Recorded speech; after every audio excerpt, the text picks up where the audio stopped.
Survivor 46 is here, and so is On Fire, the only official Survivor podcast, and we have a twist this season. The winner of Survivor 45, Dee Valladares, will be joining us every week. We're going behind the scenes of the biggest moments, the how and the why things happen, and the strategy and analysis you can only get from someone like me, a Survivor winner. Listen to On Fire, the official Survivor podcast, wherever you get your podcasts. With threats to our nation waiting around every corner, adaptability is more important than ever. When conditions change without notice, quick strategic thinking is crucial. And with obstacles consistently impending, determination is essential in overcoming them. It's this willingness, decisiveness, and resilience that sets Marines apart. With our fighting spirit, we don't just fight battles, we win them. Marines are the constant our nation counts on to fight the unknown. And through adaptable problem solving, we do just that. Learn more at marines.com. Hey there! Did you know Kroger always gives you savings and rewards on top of our lower-than-low prices? And when you download the Kroger app, you'll enjoy over $500 in savings every week with digital coupons. And don't forget fuel points to help you save up to $1 per gallon at the pump. Want to save even more? With a Boost membership, you'll get double fuel points and free delivery. So shop and save big at Kroger today. Kroger, fresh for everyone. Savings may vary by state. Restrictions apply. See site for details. Salah. Escape Cancelo. Oh, it's brilliant from Mo Salah. And still, Salah. Oh, sensational! Son had a goal and scored a beauty. Oh, what a strike from Yuri Tielemans. De Bruyne. And it is Ward-Prowse. Martinelli gorgeous. Still going up. Oh, he's done it again. And City have won the Ladies and gentlemen, boys and girls, children of all ages, EPL Index proudly brings to you the best prediction podcast in the world, A Tad Predictable, with your host, Tadiwa Chanakira, and his guest, it's Guy Drinkle. It's game week 30, and you know what that means. It's time for another brand new episode of A Tad Predictable. Little pep in my step at the moment because the international breaks are finally done for this season. Best wishes to the teams that played in during the international break. Hopefully for Premier League teams, your players are coming back not injured, or at least not with extended injuries. I guess we'll see closer towards the weekend. But I'm joined by not only the executive producer of A Tad Predictable, but also the current leader of Bank It or Burn It. Guy, the title of the podcast is The Gods Must Be Crazy. I mean, the fact that you're top of the log at the moment, something's going on around here. The final boss, the demo god, the needle mover, the goat of all goats. That's what I am. That's what I am to these people today. I am the beast, Slayer himself. Guy Drinkle, crown champion already. That's how it is. Oh my goodness. I actually cannot believe that you're top. You currently sit with 17 out of 25 as our highest score on Bank It or Burn It so far this season. We've done one full round with guests. We've got two people with 16 out of 25 in second place. Someone with 14 out of 25. The defending champion, Jake Jackman, has the lowest recorded score so far. 13 out of 25, Guy. Do you think he was too cocky entering that first go-around? Disgraceful. He's trying to steal my shtick. You can't do that. I can't even say steal correctly. That's how excited I am. But he'll come back with a vengeance. This is Rocky 3 here. He's gonna have to lose to come back. But I ain't Mr. T. I'm Ivan Drago, so I will batter him first. Then he can win next year. I don't care. I won. Interesting stuff. Yeah, well, I think we have Jake on the podcast next week, if I'm not mistaken. So we'll see if he can come and redeem himself after that disappointing 13 out of 25 in predictions for Bank It or Burn It. But Guy, as I mentioned, international break just happened. First thing that comes to my head personally is that meme of, I ain't reading all that. I'm happy for you though, or sorry that happened.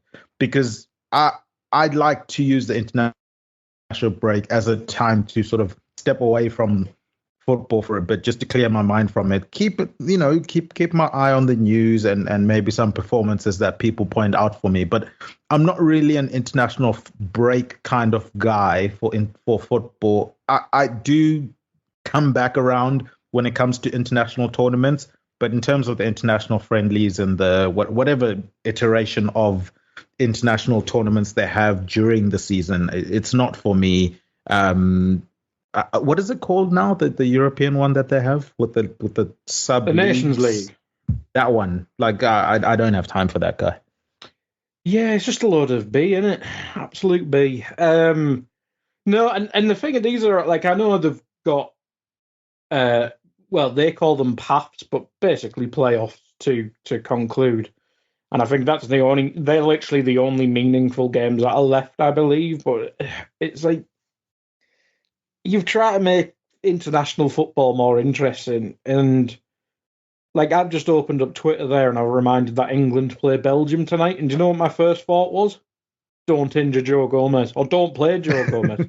Like, I'm really happy Joe Gomez is in the England squad. I don't want to see him play for England until it's a meaningful tournament, because they'll break him and then I'll be sad. I just don't care. The standard's awful, as you say. Like, that, I didn't watch the England-Brazil game, and I know some of it's clickbait and stuff, and you see people like TalkSport, and I think Mark Goldbridge is the one that jumps to mind, and he's like really angry that they lost to Brazil. And I'm like, I know you're angry because Gareth Southgate's linked with a United job, and if that happens, I will laugh quite a lot. It will be amazing, like really amazing. But who cares? Who really cares? Like, I from someone who's not that associated with or bothered about the England team, Gareth Southgate's done all right. They should have done better, I agree. But, like, to have that much energy about a friendly against Brazil, it's just, who cares? Doesn't mean anything. But no, international football is just awful. Like, even tournaments, like, I felt the World Cup was really good from a dramatic point of view, but sometimes you just watch this, like, level of play and you just sat there craving club football. Like, I'd like watch Burnley against Sheffield United over an England game. I genuinely would.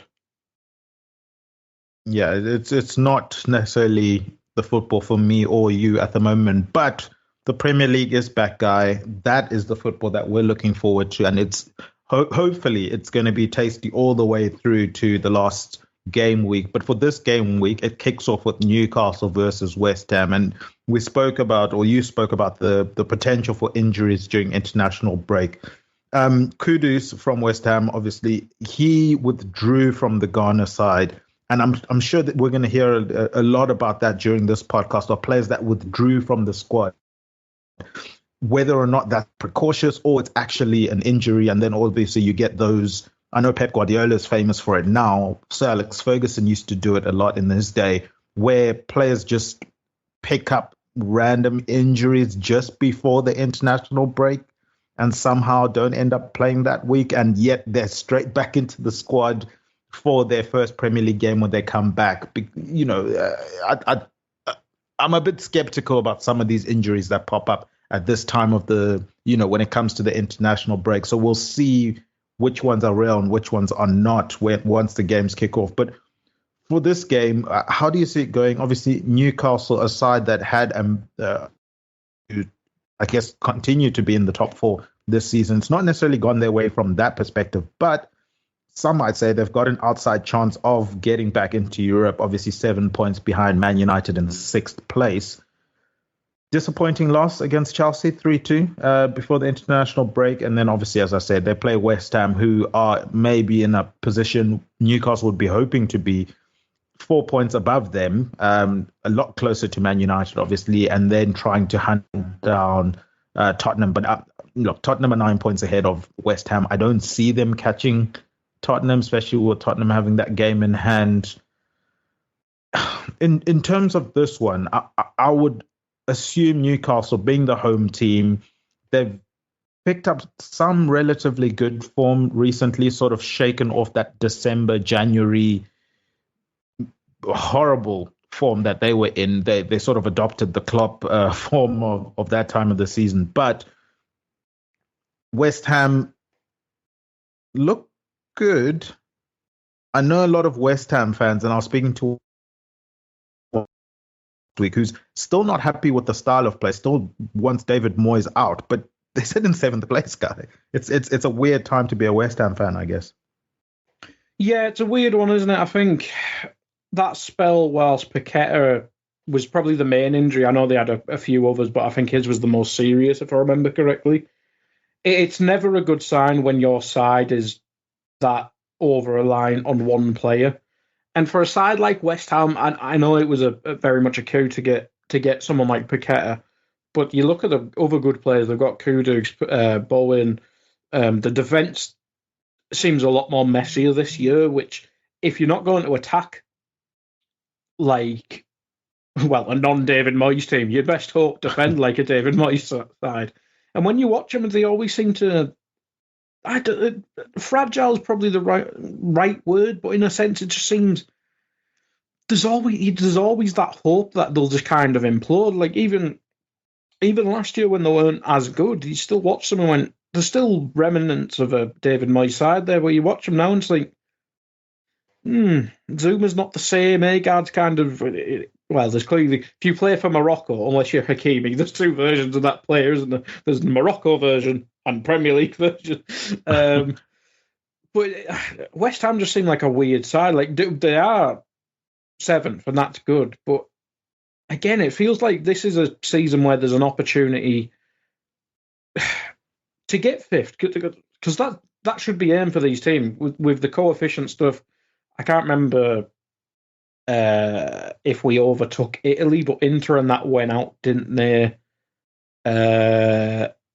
So England seem favourites, I think. Yeah, I think it's between England, Germany, and Italy, isn't it?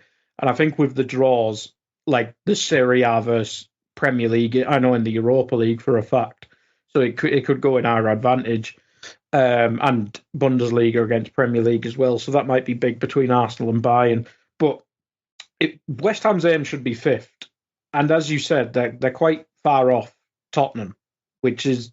It's a new look Tottenham with a new manager with a completely 180 in terms of style. So it feels like they're where they should be, but at the same time, it is somewhat disappointing. But the bounce back from last year in terms of the league is one thing, but I don't know. I think that spell which you mentioned where they were just awful for so long, it's like that's the season killer. Because even if they were just semi-competent in that time, they would have been in the shout for 5th at least. And you look, well, we're not playing the prettiest, but we're overachieving and we're going for a bigger goal than what we should be. Whereas Newcastle, we know the story with them. It's all injuries, and then it's the knock-on effect of them injuries. When players return, they get re-injured. Players return, re-injured. So it's been a nightmare season for them. Their aim, I mean, they could probably still finish up towards 7th, maybe 6th at a push, a big push, you'd say. But they'd have to turn around form massively, or certainly consistency massively, because they do get the odd win still. But the injuries again, Botman with that ACL injury confirmed. That was brutal. Yeah, it's just been a nightmare season for them. So I think if they just get through this season with no more serious injuries and finish between 8th and 12th, it's an awful season in terms of where they finished last season, but you can have a bad season like this. It's still Newcastle. I know they're the richest side in the world, but recover next year, sell a big asset, reinvest, do what other teams do unless the rules change, then just go bananas. But yeah, they kind of, get Tonali back from his stupid ban and just kind of rejuvenate. That seems to be what they need, I think. But in terms of this game, I don't even think it's sitting on the fence. I think it's just logical of a 1-1 boring draw. I'm hoping that Newcastle can drag West Ham into a good game, but it seems more like it will be the opposite. West Ham will sort of try and make this game ugly. Obviously, we know what they're about. Sit back, play on the counter-attack, Mikel Antonio up top, probably what they'll employ in this game. Whereas at St James's Park, we've seen some exciting Newcastle games that are quite end to end. I don't think West Ham are going to get roped into that type of game. And before I move forward, it's obviously weird because usually I have you in my ear correcting me, but obviously you're in front of the mic today. And I've been informed it's Italy and Germany that currently sit 1 and 2 in that coefficient. England in third place, close to Germany. So, yeah, as you said, there's some big fixtures coming up in Europe that may swing things around in England's favor. So Arsenal are going to get Tottenham the Champions League. That could be quite spicy. That could be. I guess Arsenal wouldn't care if they do end up breaking that hoodoo in the Champions League. But, yeah, from this game, I do think West Ham are going to drag Newcastle into a bit of a more boring game than what St James's Park has been used to. But I think Newcastle have enough. Just about. I'm going to go 1-0 to Newcastle.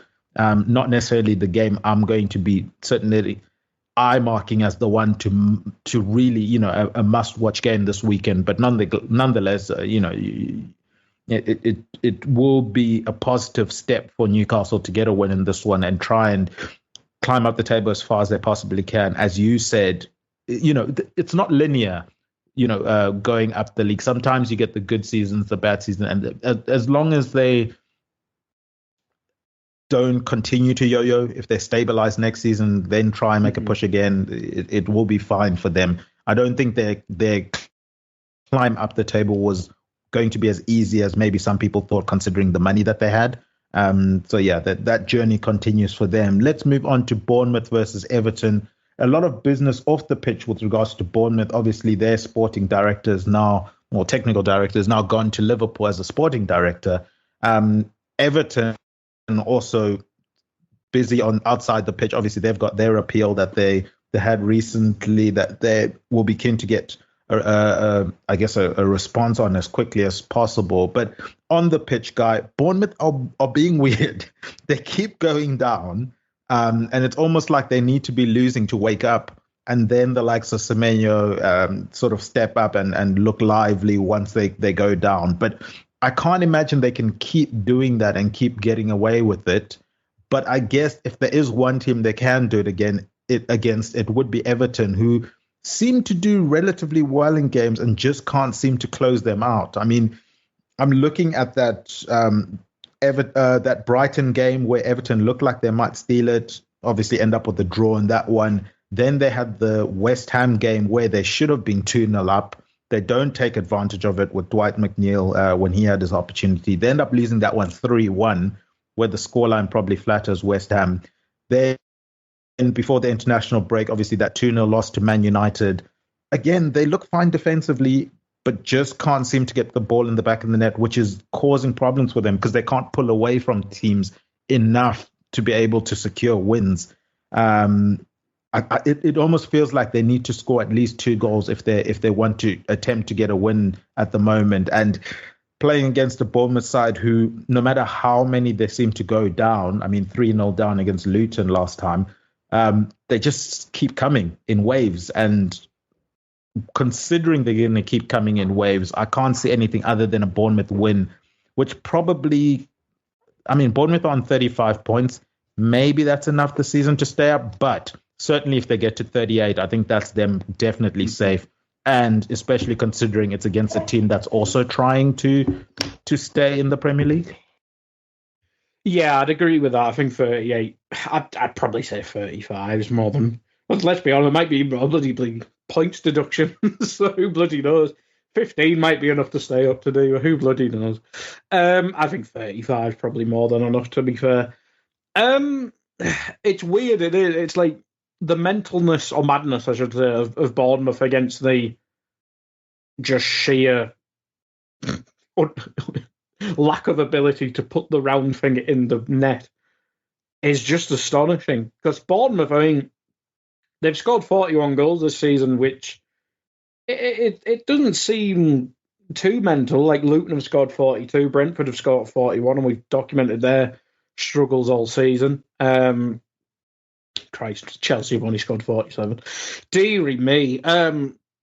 But conceding 52, it did take them a while to stabilise in the league, but Bournemouth just always seem to be in mad games, and they always seem to be quite a consistent scoring team. I think they had a few weeks during AFCON, especially obviously missing Semenyo, Uatara, and a handful of others that are slipping my mind at the minute. But now that they've got them back and seem to have settled back into club football life, they do just seem to be back probably the most fun side in that bottom half of the league. Yeah, maybe Luton, because they're just kind of always in mad games, sometimes together. But Everton's just... I mean, they've got the 6 points off them, so they should be on 31. I think it was 6. I can't remember it was 6. But it's not really been good either way. Even if you took the points deduction off, they'd obviously be safe and like a win and a draw away from safety, you'd say. But it's not been pretty either way. Like, Calvert-Lewin's been a dud all season, and he's not had the same injury issues. He's obviously had a couple, but he's not been out all season. Beto looks like a bad sign, and he just looks like everything before the goal looks all right, and he like makes decent runs, but when he gets in front of goal, he just looks like he's never been in that position before. So I'm not sure which one you go with, or maybe just give the young Portugal FM region a go. Something needs to change there, because it seems like Doucouré, who missed a spell through injury like a month or so ago, he seems to be their only somewhat dependable goal scorer. And you can't really be having that. You need more goals from the wide men. You need more goals from the striker themselves. It's a really strange situation at Everton. But in terms of this game, it's too easy to back Bournemouth. But every time you say, I'll back Bournemouth, they always lose. So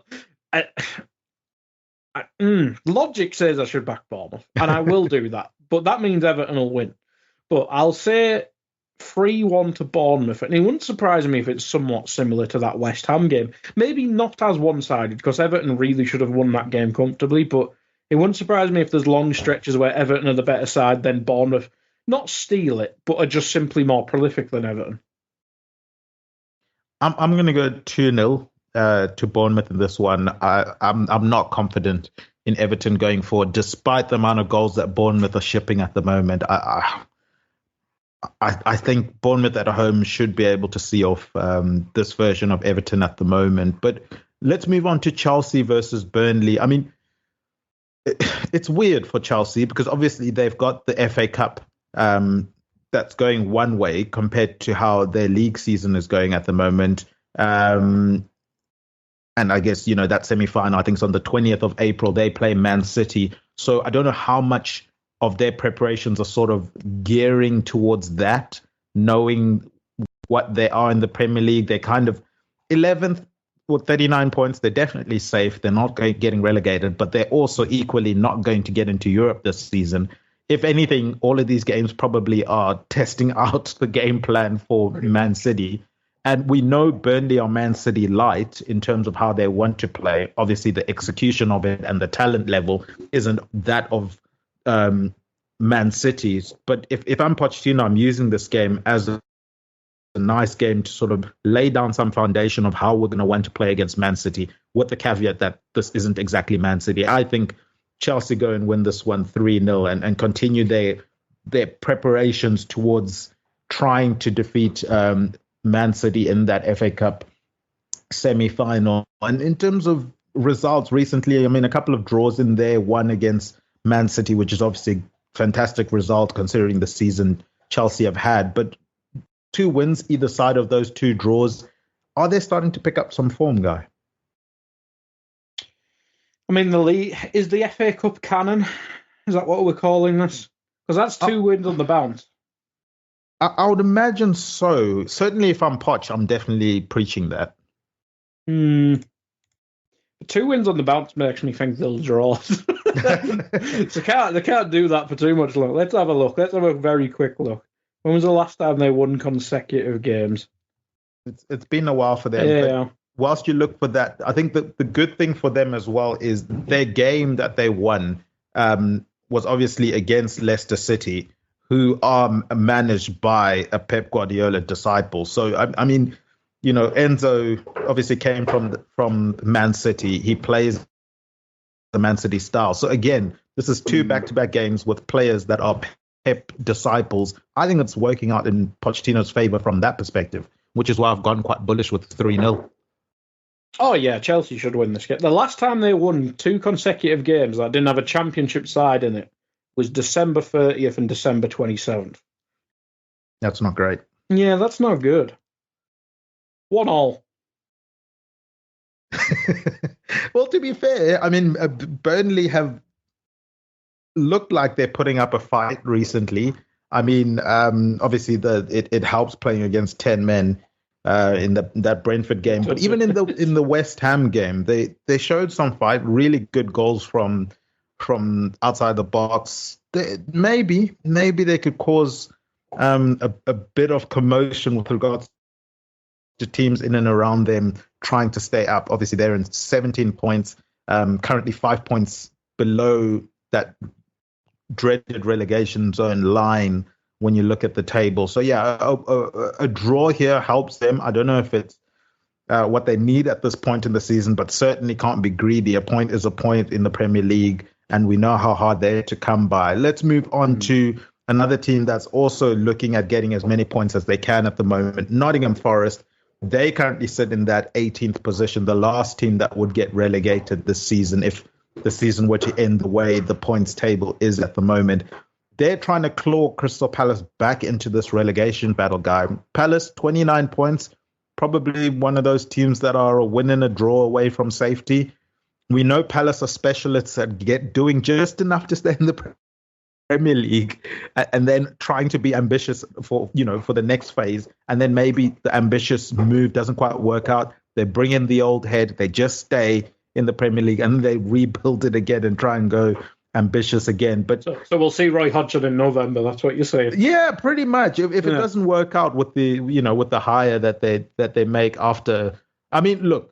They've obviously made one. I don't know if he's the long-term solution, if it was sort of like we need to bring someone in now. But I like Oliver Glasner. I think he's done decent at Palace so far, obviously still implementing what he wants them to do.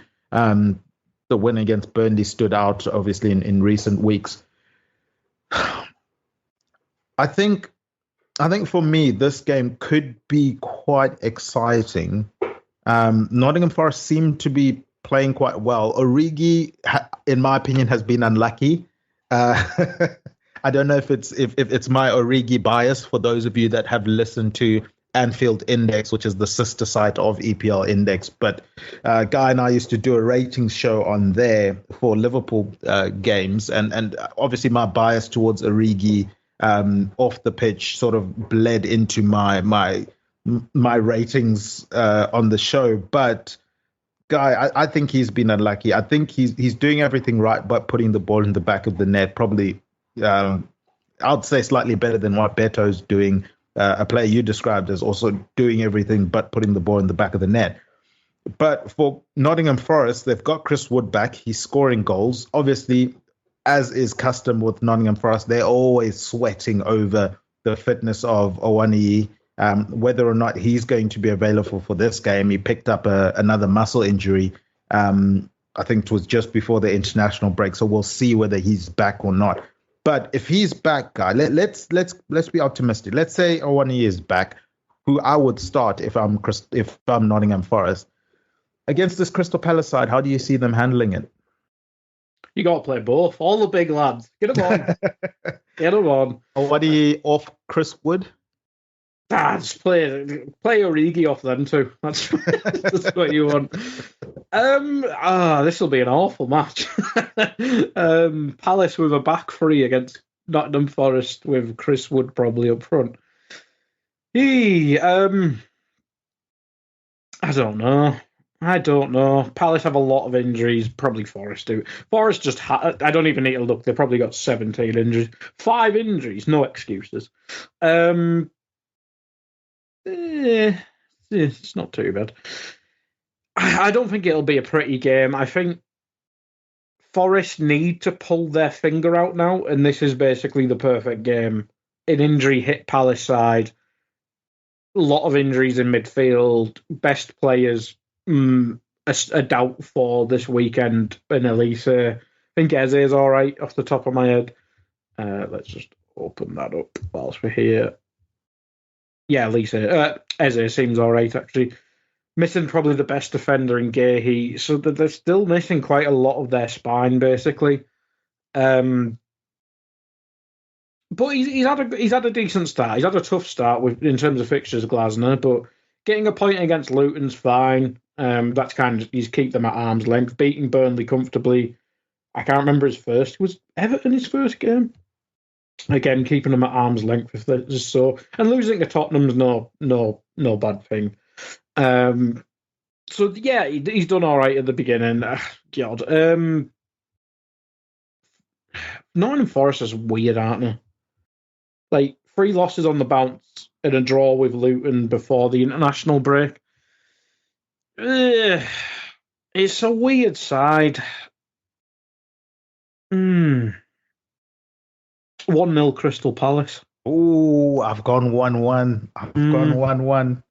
Yeah, it's. I think this game could go either way, to be honest. It sort of depends which version of Crystal Palace shows up in this one. Obviously, another team that's always sweating certain players being injured and whether or not they can play.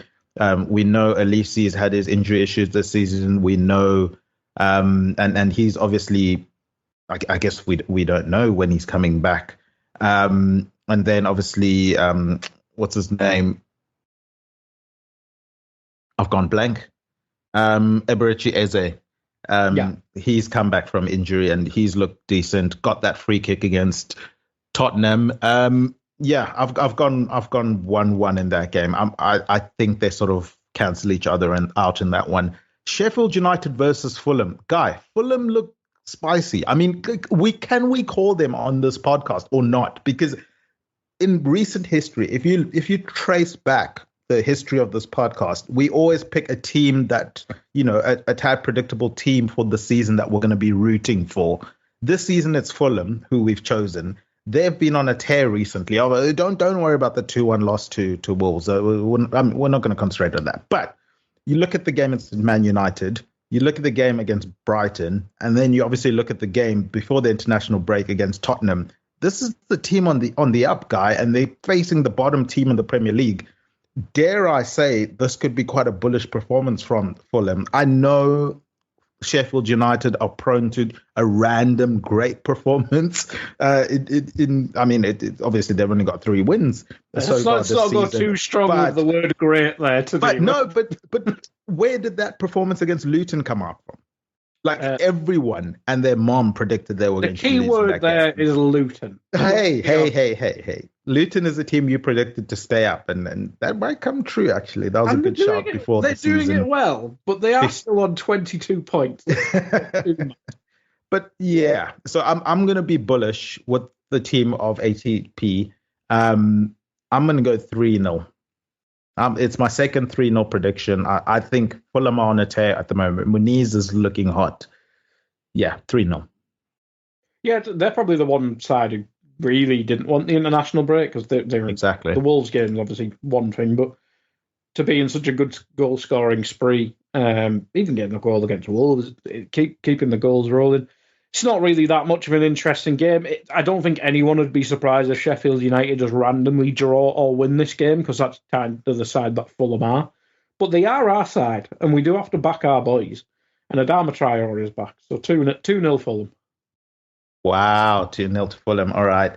Guy, those are the games that are going to obviously help you out with Bank It or Burn It. Those are the games that are eligible for you for Bank It or Burn It. But they also involve 5 of the 3 o'clock fixtures. We'll get to Spurs versus Luton, which is the 5th one after your Bank It or Burn It. But all of those games, the 3 o'clock fixtures, there are 5 of them this weekend. You're not going to be able to watch them in the UK unless you link up with our presenting sponsors, Liberty Shield. This podcast is presented by EPLindex.com in association with our presenting sponsors, Liberty Shield. Liberty Shield is a VPN, which is very easy to install, really easy to use, and has a whole host of features. It can be used on multiple devices. That's whether you're traveling and you don't want to be locked out of your bank account. If you want to stay safe whilst using public Wi-Fi, want to unlock geo-locked content, or just want to protect your online data, then Liberty Shield is definitely for you. I mean, I've been using it religiously the past week because it's March Madness in the US. I love me some college basketball. And obviously being able to watch that in the UK, only way I can do that is through Liberty Shield and their VPN service. If you guys go to their website and use the coupon code EPL25, you'll get 25% off of your router or your software VPN. That's Liberty Shield. And we thank them for sponsoring this show. Guy, we're going to go to a quick break, and then we're going to come back with you for Bank It or Burn It. So start to gather your thoughts, start to see how you can elevate yourself even higher up the table. We know you got that 17 out of 25. But guys, we will be right back after this short break. It's only a kick, a jump, a block. It's only a serve. It's only a tackle, a run. It's only for the fans. After all, it's only pressure. You got this. Adidas.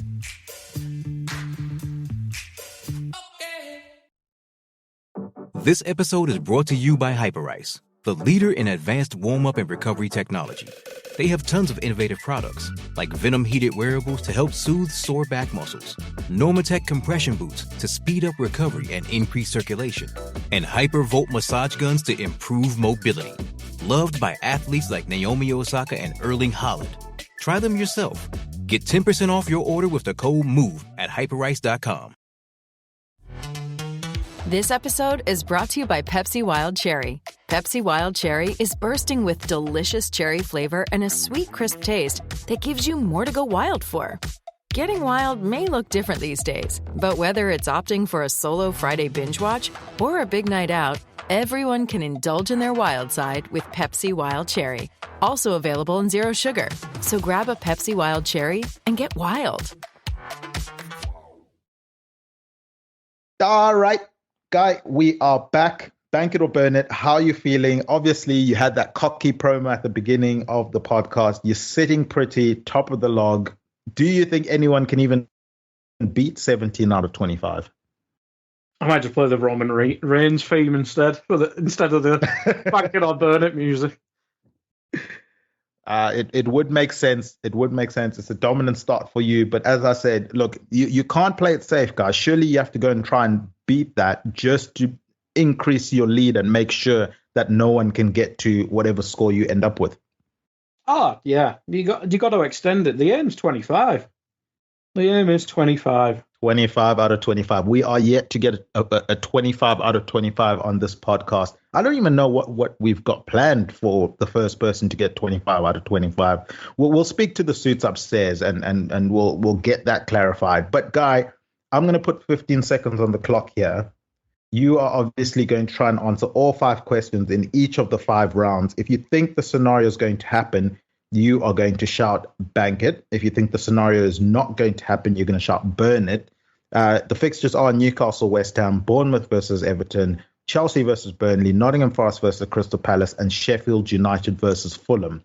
The questions this week, total passes over 800, over 4 offsides, under 30 clearances, outside the box goal, and fist pump goal celebration. You got that? You ready to go? Perfect. All right. Newcastle versus West Ham. Your time starts now. Total passes over 800. Bank it. Over 4 offsides. Bank it. Under 30 clearances. Burn it. Outside the box goal. Burn it. Fist pump goal celebration. Burn it. Ooh. All right. Fist pump's different. You can. What does Anthony Gordon do? I dive. I don't even know. Because I'm assuming he's the one that's scoring. But we'll see. All right. You've predicted 3-1 to Bournemouth in this next game. Let's see how that affects your predictions. Your time starts now. Total passes over 800. Burn it. Over 4 offsides. Burn it. Under 30 clearances. Burn it. Outside the box goal. Bank it. Fist bump goal celebration. Bank it. All right. Okay. I see some patterns forming here with your predictions, especially in that last one. Yeah, Let's see if they stay pass. consistent. Let's see if they stay consistent. Chelsea versus Burnley. Your time starts now. Total passes over 800. Bank it. Over 4 offsides. Bank it. Under 30 clearances. Burn it. Outside the box goal. Burn it. Fist bump goal celebration. Bank it. Bank it to end that off. All right. Nottingham Forest versus Crystal Palace. We'll let the clock run out just so everything is above board. But you seem quite comfortable with the clock at this point in time. Nottingham Forest, Crystal Palace. Your time starts now. Total passes over 800. Burn it.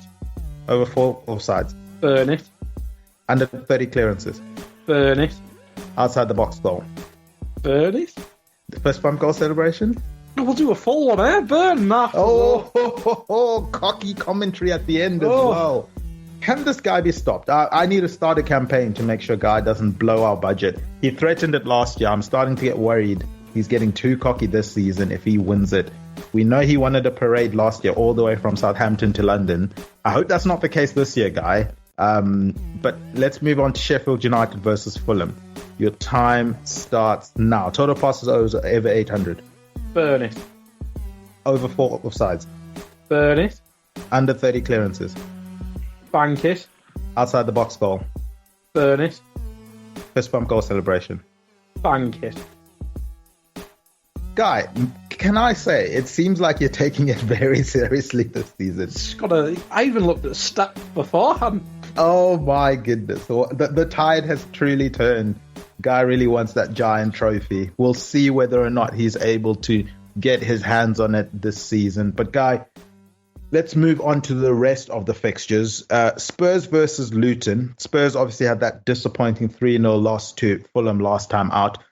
Do you think a lot of that has to do with Mickey van der Ven not being on the pitch for them and not being able to cover some of that high line, that they deploy at the moment, and then facing a Luton side that's quite game for a performance this season? Yeah, certainly Mickey van der Ven. I think even just the speed and high line's one thing. I think the way they play out, him simply just being left-footed is such a big thing as well, because I haven't seen that Dragerson play other than that game. And I think maybe the handful of little appearances he's made at Spurs so far, but I'm pretty sure he's right-footed. Or he played right back for my Bournemouth team on FM, so I'm guessing he's right-footed. So just simply that will stop them playing out properly. And I'm guessing, is Van der Ven still buggered? So it was pretty serious, wasn't it?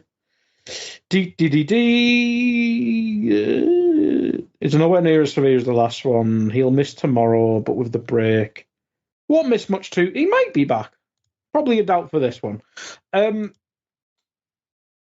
If from what the little I know of Dragerson, it probably seems like a team like Luton might be a bit more suited to how they play, a bit more direct, a bit more physical. But I suppose Moon is kind of destroyed Spurs for Fulham as well.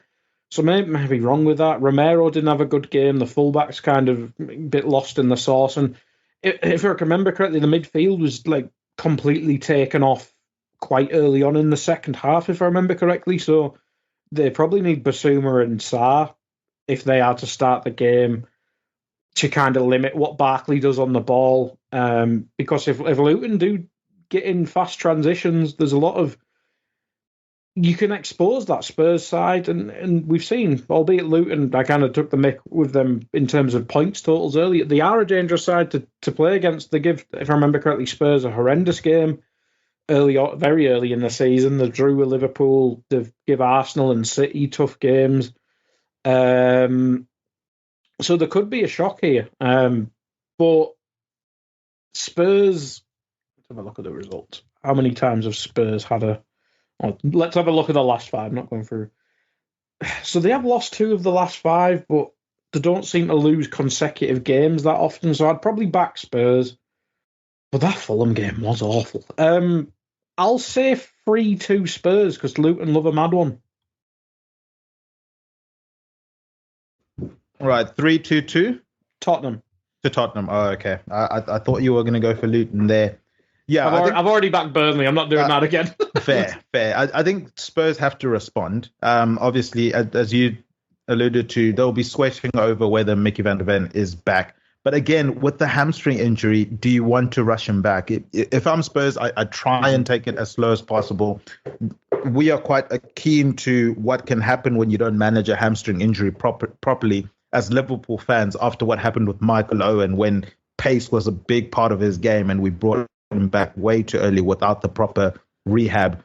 I think Spurs have to be careful with Mickey because that's a huge part of his game. The amount of sprints he gets through during games, the amount of recovery pace he has. And if you don't rehab him properly and that hamstring becomes an issue long term, I think it could cause serious problems for the investment that they've made in him. I think Luton are going to make it tough for Spurs, but I think Spurs have enough firepower for this one. I've gone 3-1 to Spurs. I fancy them at home to put in a performance where they sort of try and recover from that poor performance against Fulham. Aston Villa versus Wolves. Guy, this could be a tasty game. Obviously, a lot would have been hinging on whether or not Pedro Neto would be available for this one, but it seems like he's going to be out until at least middle of May.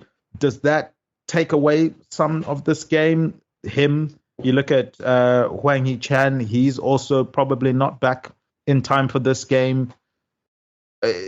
Wolves are running out of the firepower that has made them so good in recent weeks. Obviously, Cunha as well, another one. He felt something, a bit of discomfort with his hamstring a couple of weeks back.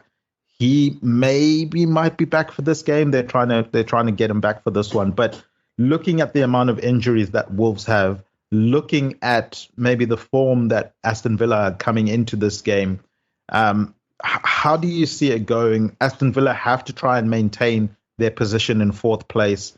They obviously got that draw against West Ham last time out, which they probably would have seen as a bit disappointing, especially after the emphatic 4-0 defeat to Spurs.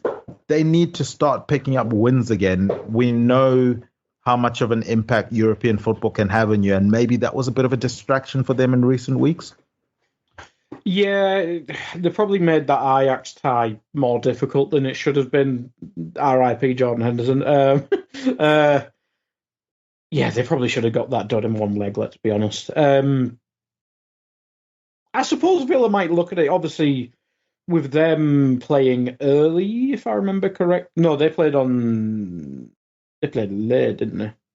But with Spurs, no, it's Spurs who played early, wasn't it? And them losing, that's probably what was a good moment for them, because they did kind of screw up the Spurs game massively, and that wasn't very good. So to have that advantage fixed within a week is so important for Villa, because there's obviously midweek Premier League, but they don't need to focus on a European tie on the Thursday, so they can think of this as a week of normality, I suppose. But the thing with Villa, there's just so many key injuries, like, not loads of injuries, but it's the key injuries that are there. Kamara, probably most important midfield. Like, Douglas Luiz is excellent, but I think Kamara brings such a balance to that side. Tyrone Mings, not everyone's his biggest fan, but would you rather have him or Clement Longley there, especially with Torres being in and out with injury? John McGinn suspended. That red card was amazing. But Matty Cash, their only right back, and O'Connors has played there. Jacob Ramsey's their big, great hope. He's a doubt.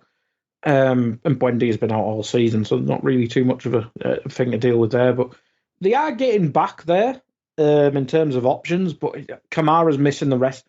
It's just, I think it might actually just be Kamara. I think you can deal with the other ones, but Kamara's so unique with them. They don't have another sitting midfielder. Like, McGinn's gone there. He's not that type of player. You're limiting Douglas Luiz there, and he wasn't great, but Den Donker, if I can say his name, moved in the January, who probably would have been the backup. Like, he wasn't great, but at least they would have allowed them to kind of play the same, I suppose. The young lad who I can't say his name, Iron Bigham, I think is how you pronounce it. He doesn't look ready for this level. It's going to be a tough end for Villa, but question marks whether Tottenham can take advantage of that. I think Villa will definitely get top 5, and as we mentioned earlier, it might be enough to get the Champions League. But the end of the season is going to be tough because there's going to be a lot of legs, and they should be winning the Conference League, so that's going to be a lot more games. I forgot who Villa were playing because I clicked off Wolves. Christ. Losing to Coventry before the international break won't have done them much good. But you just watched in that game, like, it was their left back getting pushed further forward that had to take it to the championship side, which is no disrespect to Coventry. They played excellent on the day. But Ait Nouri was like the only one who was trying to take it to them. And that's the story of their injuries at the minute. They just do not have any attackers like there. Like, I think Ait Nouri was playing on right wing the league game before that. Then Hwang picked up a knock, as you mentioned. They just simply don't have the people up front. Like, I'm not even sure who will be playing up front for them. That's the scary thing. And you mentioned Cunha's not stupidly far away. You don't want to be rushing people back. You got to think long term. Like, what Wolves aren't going to get in the Europe. Well, they might do. They might get in 7th. But their probable aim is to get a top half finish. And if you finish 11th instead of 9th, but you've injured Cunha trying to do that, that's very stupid. So yeah, be careful with them.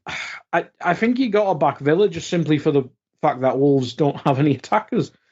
But Villa haven't been too great in the last couple of months. But I think it'll be a tight, kind of horrible game. And obviously it's somewhat of a Midlands derby. I don't know if it's the most fierce. But I'll say 2-1 Villa. 2-1 to Villa there. I've gone 2-0 to Villa purely because of the injuries that you've sort of highlighted in this one. I think Wolves are going to struggle to try and break Aston Villa down, even with that high line that Aston Villa employ. It might end up being a long afternoon for Wolves fans. Let's move on to Brentford versus Man United. Guy, in previous seasons, maybe this game would be a lot spicier, but the form of Brentford at the moment is just absolutely deplorable. They can't seem to buy a win. Even the games when they do seem like they're playing okay, they still end up on the wrong end of the result. I think the biggest concern for me is Ivan Toney does not look interested whatsoever. It seems like he's just waiting for his move in the summer. And if I'm a team, one of the teams that are being, touted as the ones that are going to go and get him, like an Arsenal, for example, do I want a player that shows that kind of attitude? I don't know if he's helping himself with how he's appearing on the field, whether or not that's his attitude going into it or when he's playing. To me, it looks like a player that's disinterested, that's waiting for the season to end so he can finally move to a bigger club. With that being their key talisman and the attitude he's showing, I can't see past a Man United win in this one. They got that big performance against Liverpool in the FA Cup. They beat Everton, in the league in their last game. They've obviously now got those 2 wins in Merseyside. I think Man United continue the winning times going, and I'm going to go with a 2-0 Man United win. It kind of just screams of these Man United wins where Brentford will have 25 shots, not score a goal, and United will have 2 Scott McTominay 89 and 95 minute winner, or something like that. Yeah, you're right about Brentford. I think Brentford, obviously they've been devastated by injuries and suspensions all season, which kind of defeats the purpose of what I'm about to say, but they're lucky the league's quite crap this year. Like, they're unlucky with the injuries, but they're lucky the league's a mess in terms of lads getting points deductions and the teams at the bottom. Because if this was even last year when it was Leeds, Leicester and whoever the hell, and Southampton, they could have been probably relegated. But they'll probably think of that as a blessing, probably sell Ivan Toney in the summer, as you mentioned, and go again. Yeah, Man United should win this game, but it would be kind of funny. I'll say Man United. I'll say 2-1 just to be different from you. But Man United should win that game if they have any hopes of getting that 5th place. Yeah, and they look like a team that's starting to gather momentum. Hopefully, for Man United fans' sake, they will be hoping that continues. Let's move on to Liverpool versus Brighton. Guy, a disappointing FA Cup performance from Liverpool last time out. They play Brighton, who have been up and down this season. You mentioned, you were looking for when Chelsea last won back-to-back games. I can't remember the last time Brighton won back-to-back games. And I guess Liverpool, the good thing for them is Brighton won their previous game. This game's at Anfield. Liverpool tend to be strong at Anfield. Is there any way De Zerbi comes into this one, looks at it as an audition to try and get the Liverpool job and tries to put one over Jurgen Klopp here? Is that a way to endear himself to his potential future owners? Well, how many players have we bought that have played well against us? Why not such a for manager? It's an interest. The thing is, Brighton seemed to, certainly De Zerbi, the games with Liverpool have always been somewhat tight. Even this season, I mean, they should have had a player sent off, but referees, can't be doing that as a Liverpool fan. But Liverpool have to win this game. We obviously, the next game we'll talk about, that's the main title picture, have to win it. But we have to take advantage of one of the teams we're up against dropping points in this weekend. Yeah. It wouldn't surprise me if Brighton do have a big performance because, well, they're out of Europa now, so they only have one focus, and that is to probably get back in either the Conference League or the Europa League. So that's probably a good thing because every time, whether it's me or whoever on this podcast or on Dave's podcast, just a lack of consistency in Brighton's team, I think, has been the main issue. And obviously rotation is very important, especially when you're doing the old Europa crack. But there's rotation, then there's whatever the hell Brighton have done this season. Because pick a goalkeeper for the first thing, and pick the young one, not the Jason Steele one. And just try, I know they've had injuries, and that makes it kind of impossible, but at least try and build something of consistent picking. Whereas Liverpool, we're not sure who's back from injury just yet, but I'm guessing it'll be somewhat similar to the side that started against Man United. They better not play like the side that played against Man United, or I will be very angry, because that was awful. But I think I'm sure Jones was the closest to returning. Maybe Kanate, who I think is playing with France. So you'd imagine Jones, maybe Kanate, maybe Jones, and hopefully Darwin's all right because he might have had one of those pretendy international injuries you mentioned earlier on. Yeah, Liverpool have to win this game, but after international break, at least it's on a Sunday, so we get the extra day. I'll say 3-1 Liverpool, but we have to win this game. We just simply have to, whether it's 1-0 off someone's backside or an own goal or Liverpool does a Liverpool madness. I'd take a 1-0 right now. I still think Liverpool aren't firing on all cylinders, and I do think they've been quite fortunate in recent games. And it might take a while just to get that team settled again after the constant injuries that you've mentioned. So I've gone 2-1 to Liverpool. Maybe it gets a bit hairy towards the end, and if you're going to bet on someone to get the winner, it's Mo Salah. I think the concern for Liverpool is the finishing of the Luis Diaz's, the Gakpos, who find themselves in really good positions and can't seem to finish chances off. Darwin Núñez obviously is the poster boy for the Premier League for missing chances, despite the fact that he actually doesn't miss as many as some of the other players that don't get mentioned. Yeah. He's an easy target now. Yeah, it's the first two you mentioned, they're the issue. Like Darwin Núñez could miss 50 open goals and probably has done, but he's getting goals and he's getting assists. I'm not sure of the exact stats at hand, but Luis Diaz is undisputedly our left winger. But he's not creating big chances. He's not scoring a lot of goals. He's not getting a lot of assists, i.e. the big chances. he has to do more. He has to do one or the other at the very least. Like, I know work rate and helping your left back's one thing, but this is a Liverpool front three. They're there to score goals, and I know the midfield, it's different from previous years where literally everything came from our fullback and our free attackers. I know the midfield's pitching in a bit more, but he has to do more. He has to, like, even if it's creating chances. Salah's prolific. Darwin Núñez can score. The thing was, he's fine. He's actually fine. If he increased his productivity by, say, 10%, Liverpool would probably be walking away with the league at the moment. That's my opinion. But the good thing with him is at least he's still creating chances, even when he's missing some of the chances. And now that Liverpool have Salah back, the burden won't be as much on Darwin to finish those chances. We're missing Jota, I think, basically. Yeah, I think Diaz. He's 27 now. I think to me, he at best a squad player coming off the bench is what I've seen out of him. I don't see him as a starter for a top team. He hasn't shown that to me, and I think it's unfortunate for him, the injuries that he's had. But that's such as life. That's what it's culminated to at this moment. And if anything, he's probably playing for his Liverpool future because he's a sellable asset. If you sort of look into the summer, if Liverpool need to recoup funds, he's definitely going to be one of the names on top of the list that could be sold where other teams are still thinking he's got that in him. But obviously that's for a future Liverpool transfer podcast. When he's on it, he's amazing.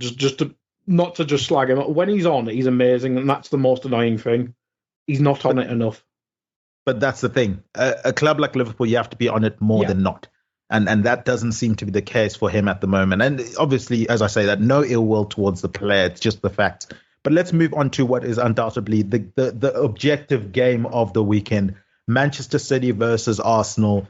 League implications could not be higher, Guy. Obviously, you've got Arsenal currently on top of the Premier League table on goal difference.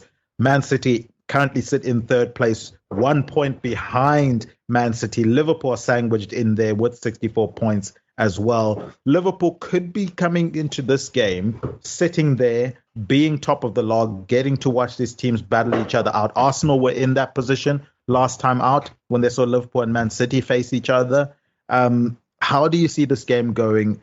Arsenal at the Etihad, it's been a bogey team for them, if you can even call Man City a bogey team. But Arteta just can't seem to get over the hump against his mentor, Pep Guardiola. Can he do it this time? And if he does, how big a statement would that be? If my finger doesn't mute, there we go. It'd be absolutely. If Arsenal win, it's so massive for them because one, it's getting the bogey, the skeleton out of the closet, the whatever the saying is, monkey off your back, about Man City. But at the same time, it puts them fully in charge of the title race. I know they've still got some tough games like the North London Derby. I think one jumps to mind. But they do have tough games left. But if they get over this bit, the biggest hurdle, the Mount Everest hurdle, it's not one hand on the trophy just yet. But you've done the hardest thing. You did it. Go do the rest of it. Take what you've got. You should be able to grab from that position. If they beat Man City, then don't win the league. It's another situation where you think they bottled that. And that's not just me being a Liverpool fan trying to, they bottled it. Last year, they should have won the league. And this year, if they beat Man City, it's in their hands and they should win it again. It's still, this is where the running starts. This is where the title running starts. And I think as a Liverpool fan who's only enjoyed this thing once, and that was in, we had the League One, but the celebrations were COVID time, so the league race doesn't start till now. Not with this Man City side, and hopefully with this Liverpool side, because this is Liverpool 2.0. So we're not sure yet. But this is the do or die time. Let's see if Arsenal do or die. In that regard, though, it's just Man City. Like, I know they've had a couple, like, not even that disappointing. Like the Chelsea draw is probably the disappointing one. They went to Anfield and got a draw. We should have had a penalty in the last minute. But hey ho, referees. But they got that big point at Anfield. They'll now see this as an opportunity. They're at the Etihad. They need to win this, because if they win it, it doesn't put Arsenal out of it. But I think the narrative then goes back to Man City against Liverpool until the next team slips up. You just simply have to back Man City. This is their dominion. This is their realm. The last 10 games of the season, the run-in is where Man City just exists to be zombies and horrendous. And I hate them so much. They've ruined football for me so bloody long. I don't think it'll be massively one-sided either way. I think Arsenal will impress at times, because I don't think this is the best iteration of Man City. But it's still Man City. They've still got, I think De Bruyne may have one of those not pretendy because he was injured beforehand, but I think they've spent this 2 weeks probably injecting him with all sorts of cybernetic wear and getting him back fit. Haaland's come back in just before the international break. Foden's on fire. Will Arsenal have Saka, who obviously left midway through the England camp? It's a weird one. I'm going to have to back Man City. 2-1 seems easy, but I'll say 2-1 to City. But if Arsenal win it, they probably become favourites for the league. Yeah, I think that would be quite the statement. And I do think Saka plays this one. I think throughout the season we've seen time and time again where, to me, he's playing injured, and they're just trying to see out this season, and they'll see what happens in the future. I've gone 1-1 draw. It obviously doesn't necessarily help either side, but I don't know if I just have a feeling that Arsenal feel this is their year, and they're gonna be as confident as they've ever been coming into a game against Man City. But as you say, Man City are just Man City. Somehow they find a way. It will be like a Rodri goal, or like an Ake header, or something like. It won't even be one of the. It'll be deflected as well. You know what I mean? Somehow Man City always find a way to stay in it and make sure they're always in that conversation for the title race. So I've gone 1-1 here. And I guess from that perspective, that would then leave Liverpool top of the table. # no bias clearly on this podcast. But Guy, that's going to do it for another episode of A Tad Predictable. Good luck for Bank It or Burn It to see if you can put a higher score than you currently have at 17 out of 25. But do you have anything you want to plug, put over, promote before we wrap up? I think the next pod I'll be on will be Friday's Two Footed. Unless Dave's feeling unwell and just doesn't ask me again. But I think it'll be me in this hot seat, and we'll figure out some random tangent to talk about. Maybe David Moyes or someone like that. Let's pick a random manager. Marco Silva. That's what we'll go with. We talked about Fulham here. Marco Silva will be the tangent, I promise. From my end, guys, go ahead and check out all the content on the EPL Index website channel. We have match previews, post-match previews, player performances, all of the news that you guys could wish for. Obviously, go and check out the Two Footer podcast with Dave Hendrick. He discusses the hottest topics in football each week. Go check out EPL Roundtable, where Kev DeVries sits down with panelists from respective EPL teams. Go and follow EPL Index on Twitter. Go and follow Tad Predictable on Twitter. Subscribe to EPL Index on your podcast providers. Give us 5 stars, write positive comments. That stuff really does help us out. I've been Tadiwa Chinakira. You can find me on Twitter at Tad Predicts. A huge thank you to Obi Semenya. He's at John Empire SA. And Jody, she's at Spursy141 for our guest intros. Our producer behind the glass, Mr. Guy Drinkle. He was in front of the mic today. A huge thank you, Guy. He's at Guy Drinkle on Twitter. And remember, Chisinga Perry, Chinoshura.